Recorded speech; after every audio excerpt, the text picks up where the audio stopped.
to ask a little bit more questions. Uh, Next topic, I think it's a very interesting topic simply because we've been talking about technology so much since morning. So beyond automation, elevating human skills in the age of AI. Okay, I think one more time I hear the word AI, I'm going to shoot myself. Daniel Martins, formerly VP Global Head of FP&A ThoughtWorks. Was that correct? Yes. Thank you. Over to you. Yeah. Everyone hearing okay? Yeah? Okay. We'll try not to drop and fall and become a hit on the internet. So welcome everyone. Thanks so much for all your attention. I have the hard job of keeping you busy until the lunchtime. I know you're all hungry, so I'll keep it short and also try to make it interesting. So the idea here is for us to talk a little bit about beyond what it's beyond automation, right? So what are the human skills that are gonna help us stand out in the coming years? And I was pleased to hear about Felipe and his team. What they've been talking about has been also my experience in the last 12 years. So it's not too far apart, even if it's a different type of company and I was in private sector. So the world has been changing quite a lot. And what we have to realize as financial professionals that is, well, maybe knowing only about numbers is not enough anymore. And that's what I'm talking about here too. So that's perhaps why I moved on to become a person that has changed a little directions of my life. So there's lots on this slide, but there's 3 things you should know about me. One, I'm Brazilian, so my accent's a little weird, but I hope we will be fine. I lived here before, so I'm in love with London. It's a city that I have in my heart. And also, you should know that I'm not a traditional finance person. Although I had 25 years in finance, 15 of those in FP&A, lately I have been studying psychology, neuroscience, and connecting the dots because I have this challenge of having to be very influential within the business. So as mentioned here before, I was the global director of FP&A for a company called ThoughtWorks. It's a technology company. And we were in 18 countries, so I was working with different backgrounds of people and different stages. It's a company that is one of the people who wrote the Agile Manifesto, if you know what I'm talking about. So Agile is a big thing within the company. Hence all this structure. So we were very flat hierarchy. We had no much hierarchy level, so we were very political, if that's the name you're calling here. I like saying that it was very relationship driven, and that's why I had to change myself as a finance person to become someone that understands more about people. So my invitation here is like to leave alone some of these concepts that we have been perhaps holding back on learning, and then understand that we can step into a world where we can become more human-driven, more human-centered, and we can develop ourselves as people, as professionals too. So what I also want to bring to you today is a little piece of data. So when we look into the World Economic Forum, they are saying that 23% of the jobs are going to change in the next 4 years. That's reality. And then out of that change, they are saying that 14 million of jobs are going to be lost. 69 will be created, 83 eliminated. So what we're saying here that is, in order for us to still be relevant in the market, we're going to have to change.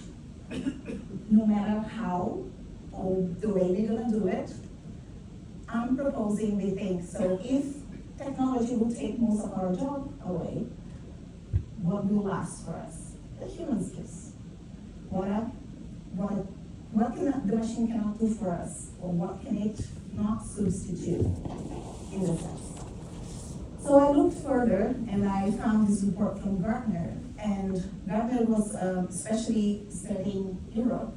And in Europe, you can see even from this graph that from last year to this year, the increase of usage of AI have elevated a lot. It's 58% more than last year. And I know we all feel a little skeptical about the usage of AI in our companies because we still don't have one source of truth in many times. And we are using Excel most of the times, and we have very little tools to collaborate.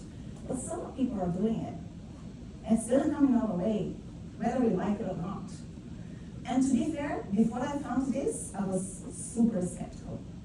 So now, okay, people are actually using it.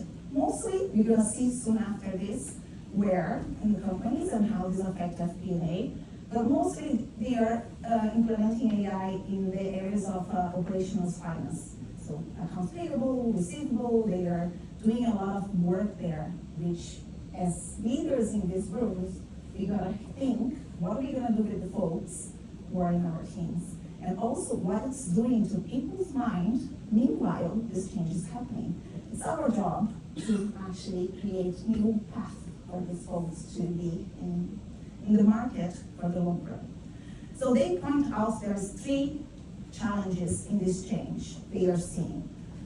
I think a couple of them have been mentioned here a lot, which is bringing people who understand AI, who can implement for us. Data scientists within finance, interesting, because as data scientists, you need to know, you need to understand accounting. You need to understand how to connect the 3 statements. How do they do? So that is going to be an interesting point, how we engage data scientists with finance to make the models interesting for everyone. Now, that's one point of difficulty, finding and attracting this talent to our teams. Now, how can we not leave the ones that are in the company behind? How can we develop the ones that are here already with us? How can we skill them to do the AI for us too? Because in my past experience working in a company where we standardized reports, people had really hard time to use something that was coming out of a BI tool.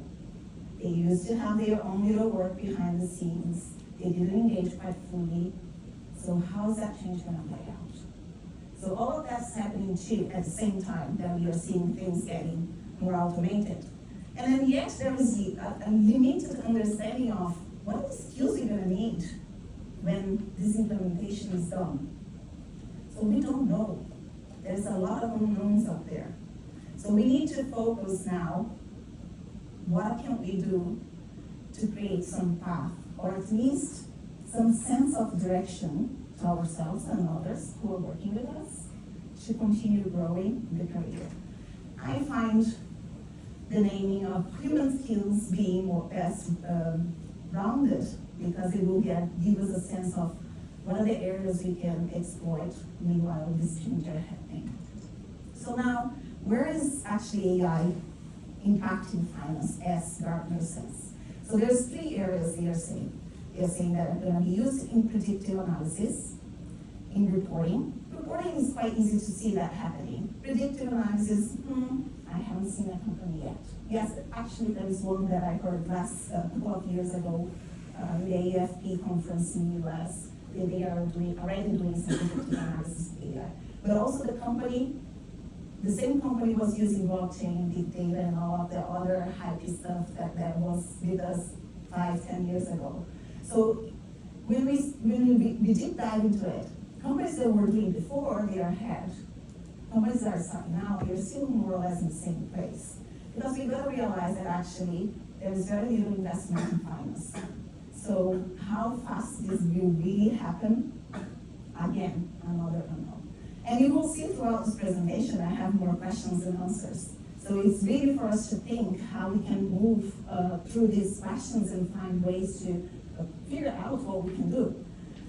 So the other point they say that the AI is helping is decision making. Now, I bring 2 points here also brought out of this Gartner webinar that I watched. One is saying definitely AI can deal with large data much better than us, thanks God. Can deal with much more data than Excel can do, or Power Query, or whatever tool we use today. And that's a good sign, because no one really likes being in Excel for such a long time. But now, there's an interesting point. AI stands for artificial intelligence, you know, but the machines are not intelligent yet. They are actually taught by us, so they can only spot what has been taught to them. We have to realize that whatever is coming out, it's something that we said that already happened. If something new is coming up, you need to be able to signal to us. So a question that we need to be paying attention. What about if another pandemic comes up, or something happens now that we have a new president in the US? How does that play out? In Brazil, our exchange rate will change as the wind changes with the US. So right now, probably finance folks in Brazil are crazy trying to figure out how their models are working out for the next 3 years because of the new president in the US. So if it only recognizes the repetition, will it be able to show us new path? Don't know. So for sure, AI will help us create more efficiency in our operations, no doubt. But it lacks some human skills. It lacks human capabilities to criticize the data that's coming out of it. So, and that's why it still matters to be human. It still matters to understand what we can bring to the table. And when we bring it to the table is really the creativity, the empathy, the leadership, and all these three things are the things, the base for the relationships, for the influence, for getting our clients close to us, is to change the world and to do decision making. People really gonna rely on you, not the machine. So we gotta understand that what our role in the new world. It will become more human-centered than ever. And yet, when we look into the World Economic Forum, they put out, along with the report that I showed you before, these 10 skills. These are the ones they say, this is what is gonna make you different in the market. If you excel at them, you're gonna be fine. Out of the 10, there is only one hard skill, which is technological literacy. Of course, but we already have to be technology driven. We use technology the whole time. What that really means is that will continue changing. What I see people at least entering in the market right now, it's more important to understand the AI techniques and how we can use the tool itself. For us who are leaders, we need to understand the larger impact, not only in our teams, but also in the environment we are inserted. And that will come then the analytical, creative thinking, how we can be more curious, and how can we foster the lifelong learning, how we can make sure that people are feeling somewhat safe with everything that's happening. And for that, we're gonna have to have a lot of emotional intelligence, something that no one taught us in the years that passed. We've been hearing this, at least in Brazil, we talk a lot about it. And also, we see now reports showing that there are out there mental health issues, very serious to people. I don't think UK is too far behind the reports that we are seeing, or Europe itself, from what we are seeing in Brazil. People are getting really sick. And we are having people off the job, and it's making more pressure on the rest of the team. So having that emotional intelligence driven into the team needs to start with us. So that is something we're going to talk a little bit more. And we have to be able to influence not only the business itself, but the people that are around us. It's our responsibility to make sure that people are feeling like they have a room in the next few years in the job. So when we talk about emotional intelligence, we are really talking about our superpower. It's when we know to manage ourselves. So in order for me to stand in this stage, I've been telling myself, it's fine, I'm gonna be okay, less than perfect, but that's okay. And once I do this, I will give you a sense that you can do that one day, and once you do that one day, you're gonna pass that on and on. And that's how it works in a company. It's how we do it ourselves, so that we'll see, and then they will copy in the future. So understanding people, or how we behave, we start then helping others through their own changes. But also there is something deeper here. That's how we make people, how we influence people to make the right decisions. So there were questions here, how to be more political, or be more, foster more relationships, be more influential. It's all about relationships. But you need to before to understand how you are moved to move the other. So try always bring to the table something to the others that they will feel appreciated, as I said. But most times, we don't think what make us feel motivated. So sometimes we gotta step back and then start asking ourselves first, to then start applying to others.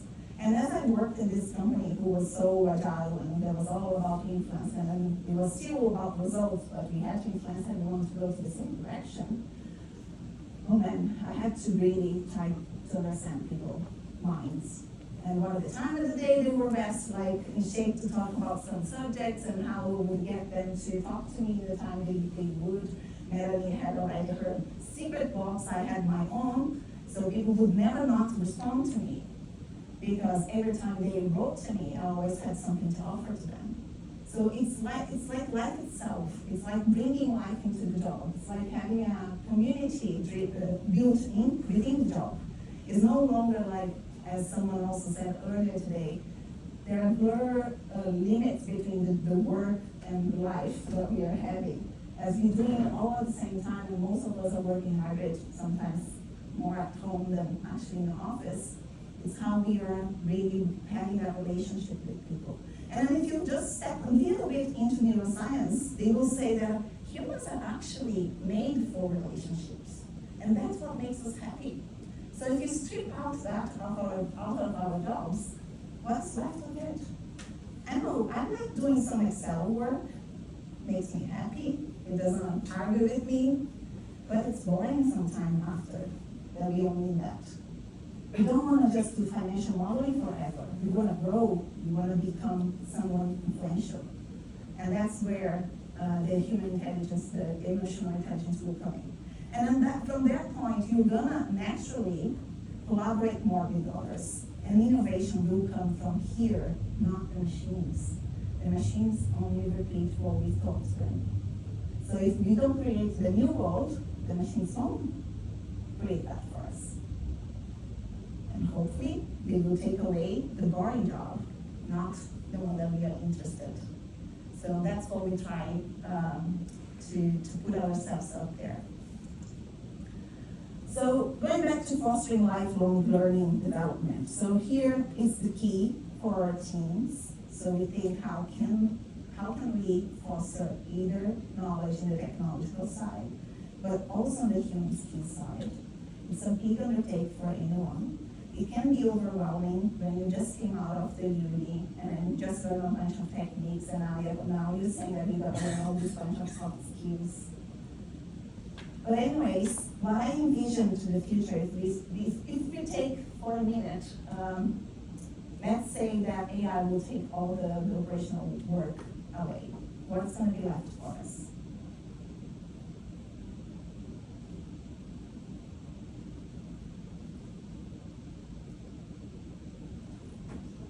Relationships.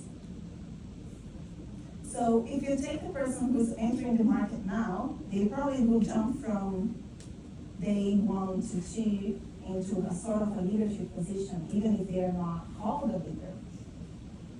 Because what they will need to do is read data, transform information, communicate, influence, and then go back and make it work. So now he's saying, oh, but I don't do that either. So I guess we have to start it now.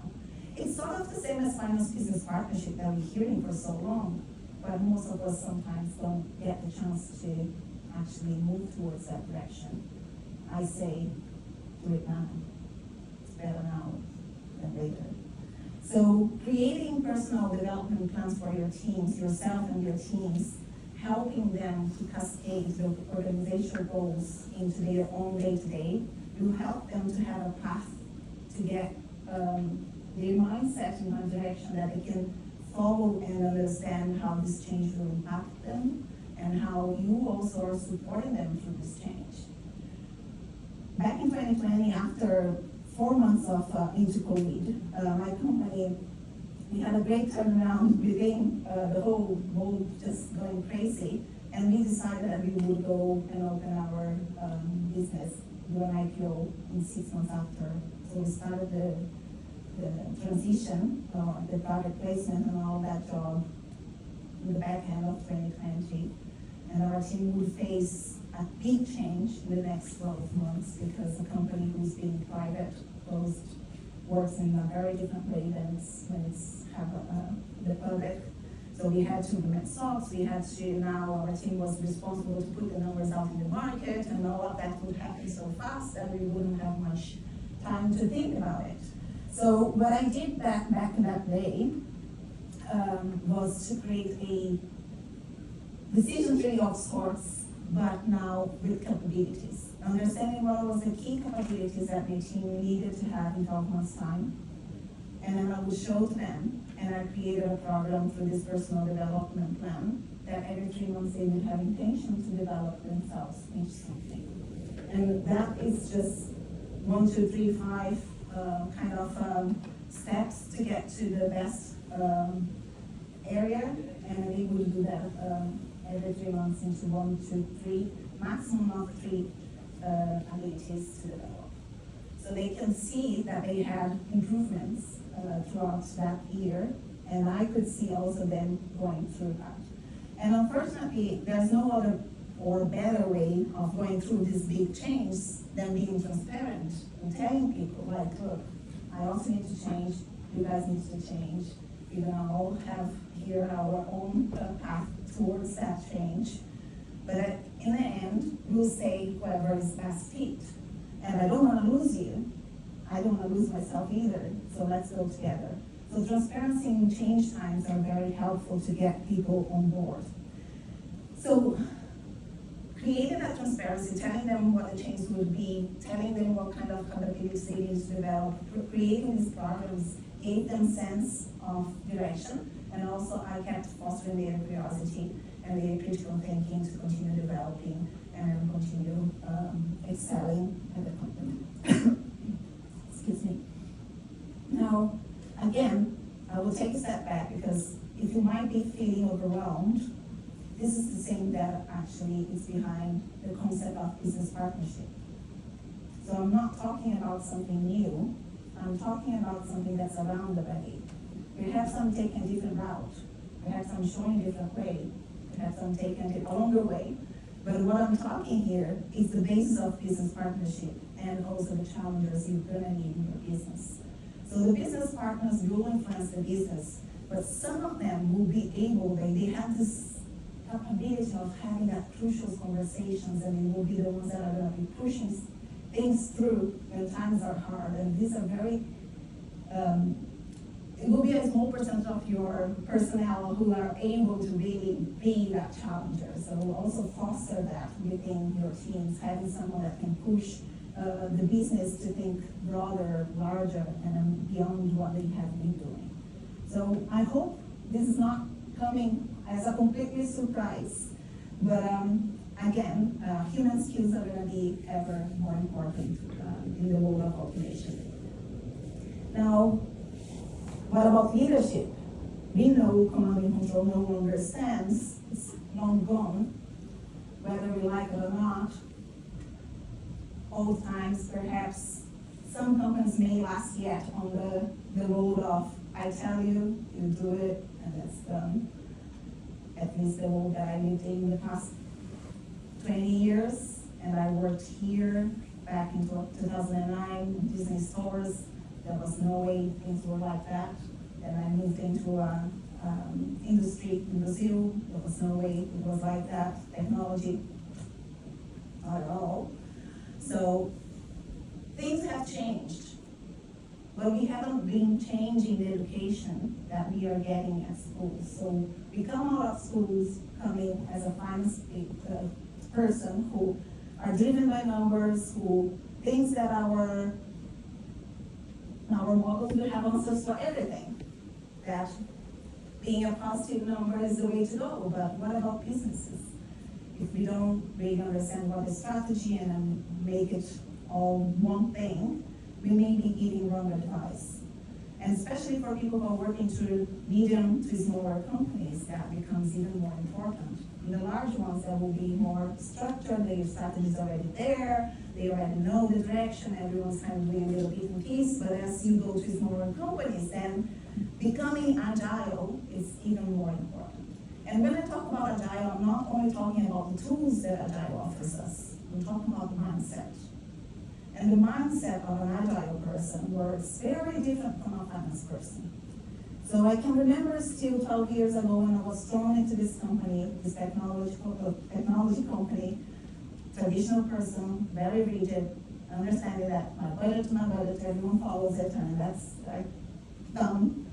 And I had to completely revamp myself because the way things are done in an agile environment is completely different. And the first step to make the change happen is to accept reality. Accept reality just means, yeah, the world's no longer what I expect it to be, so I'm not gonna fight against it. I'm gonna just go with the flow. Yeah, I will make a lot of mistakes, and for that I need to detach from my ego. Which means that, okay, ego, you're gonna sit down here and you're gonna watch me make a lot of mistakes. Controllable mistakes, let's not break companies. But still, we are gonna learn from failures. So all this process of change, there will be a lot of failures as leaders. We're gonna test and run, and we'll see, put something in place, roll it back, just make sure that things are not breaking, so make sure that things are happening and being innovative, and we are collaborating with the business and being practicing humility. But always fostering this growth mindset, always looking beyond to what we're doing. And if you also focus on that mode, your teams are gonna normally, at least mine, wanna stay forever. It doesn't really matter the job title. Of course, they wanna be rewarded financially for time spent in that company. But when they see there is space to grow, not only as a professional, but as a person, they will stick with you for a very long time.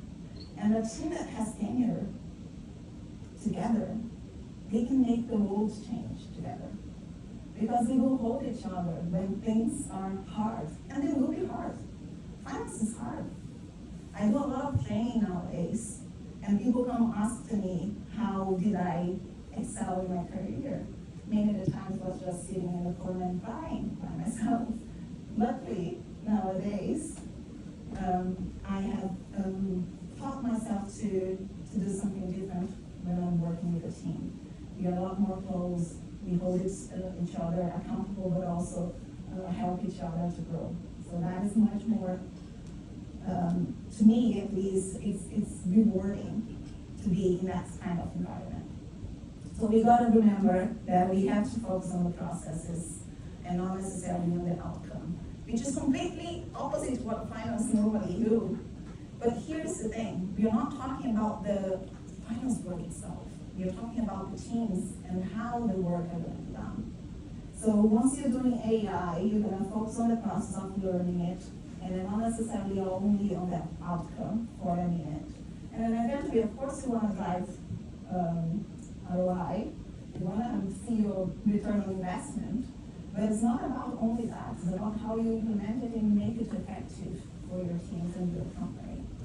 And most of it, I'm sure, that will be related to small parts of the work than actually a massive machine learning tool is going to be predictive, will be doing all the job we're doing, perhaps in 15 years' time when I'm tired and old and retired and I don't need to see it. So, but it will come our way. So we have to be prepared for that.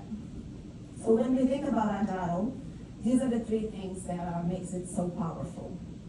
You just experimenting. We gotta experiment so much until we get things done.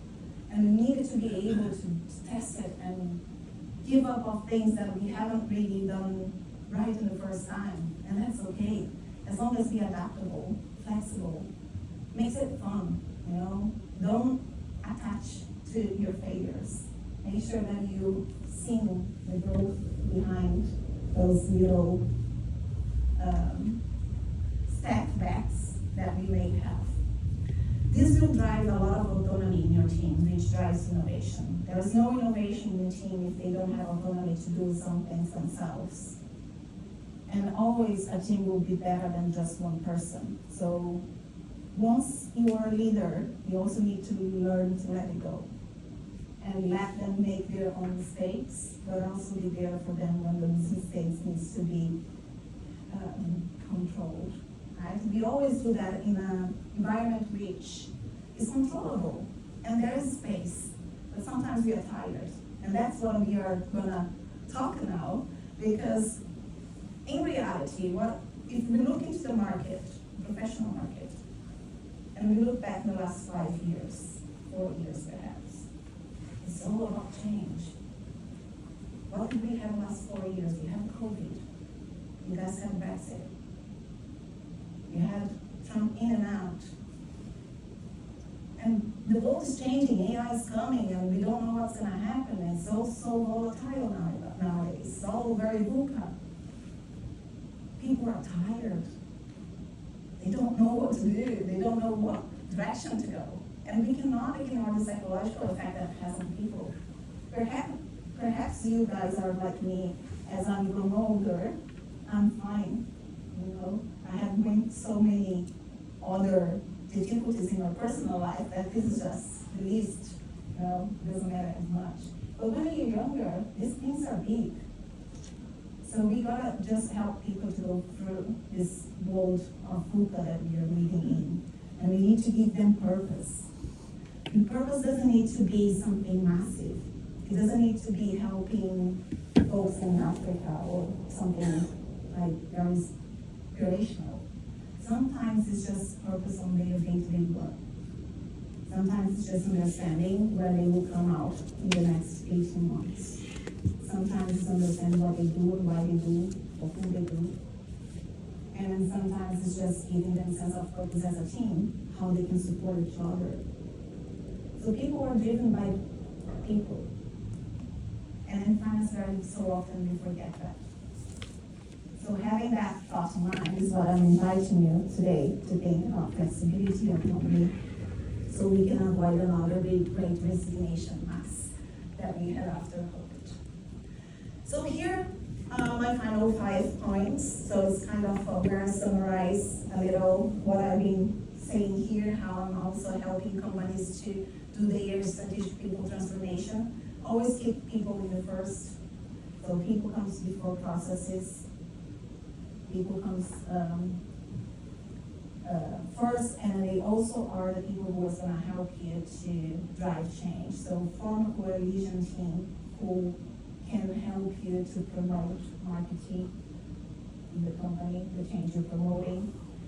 Be able to translate the goals of the company into personal development plans, so then you can connect the inner goals, or the inner motivation, to the outer goals, and also have that shared mission to drive change for folks. Having these 5 together, you're gonna excel on doing that transformation.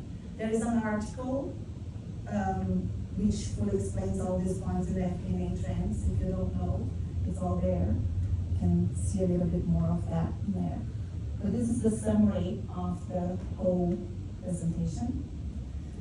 So just a final reminder, master technology, but elevate human skills. We will continue to evolve, but it's our humanity, it's our creativity, our emotional intelligence that will make difference and will set us apart, not as only professionals, but also what will make your business different from others. It's the people inside of the business. So remember that, and that's what's going to make us great. And as a last point to take you away for your own journey, think how you're going to lead going forward into the future. What can you do today to cultivate a culture that balances technology and human skills? And I will leave you with the sentence that always drove me throughout my career: is become or be the leader that you always intend to have. Because we normally learn more from people that we don't like than we like, so become that person that you always wanted to have on your side. It will make you happy, it will make it worthwhile to wake up every morning, spend hours in the office, and then come back late night, knowing that we made something for someone happier at the end of the day, even if it's through work. So I want to thank you all.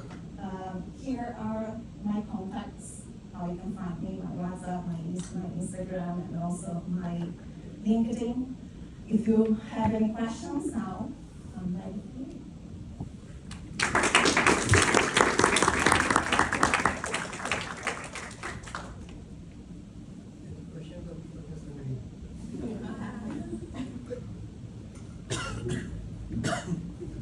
These are the Brazilians. Yeah, excellent. I think you've said everything. I think basically complemented what you just said. It's about humans, about relations, everything. One thing that I wanted to ask you is about when you mentioned, because I like your point. I say politics, you say building relationships. There is a bit of difference between, I would say, it's beyond building relationships. I think in my case, I've gone beyond that. I wouldn't be able to play the politics if I haven't built the relationships. But what would be, but there are situations where you haven't built the relationships and you had to on the spot do it. So what would be your advice when you have this kind of situation, especially for new people that are coming? As you've said, we have lots of years of experience. We would know how to navigate that. But what would be your advice on if you don't have those relationships built, and still you would need to do some transformation? What would be the right path to go to? I never had to do transformation without time. So I think you should build time first in your schedule to create those relationships, at least the basic out there. And then help people see what the change can help them to develop themselves. It's always about what's for me in this game, right? We can say that in a way that sounds bad, or we can say like, oh, you're just a person who wants to understand what they want for themselves. We weren't there when I was younger. I also wanted to understand why I want to do something. So if you give them clarity, if you be transparent, and if you show that you have their best interest, they will start coming on. Because that is also the basis how you create trust. And trust will then create a relationship with long time. So it's one thing gonna foster the next. There's no way out. As I said, there are some places that still work the command and control, and sometimes it might be needed, but I wouldn't advise to use it at large. Because otherwise you may gonna lose your team and you probably will have a lot of turnaround. So just be careful, with care, how many times you actually enforce change, try to bring people along.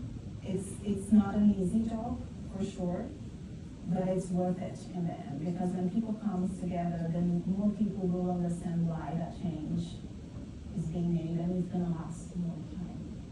Because it's not only about the journey of the transformation, it's how it settles after.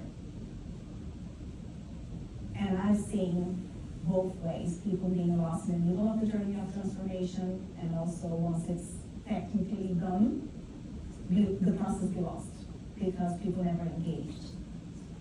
So it really depends what you're trying to achieve.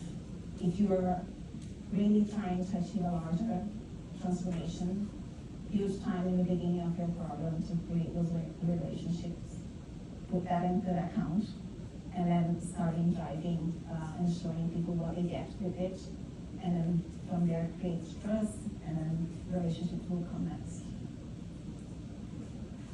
I have to say, very, very inspirational. I come from very technology mindset. But your talk today definitely. Stronger together is the message I'm getting Yeah. from this. Stronger together. Thank you so much. Thanks a lot. Thank you.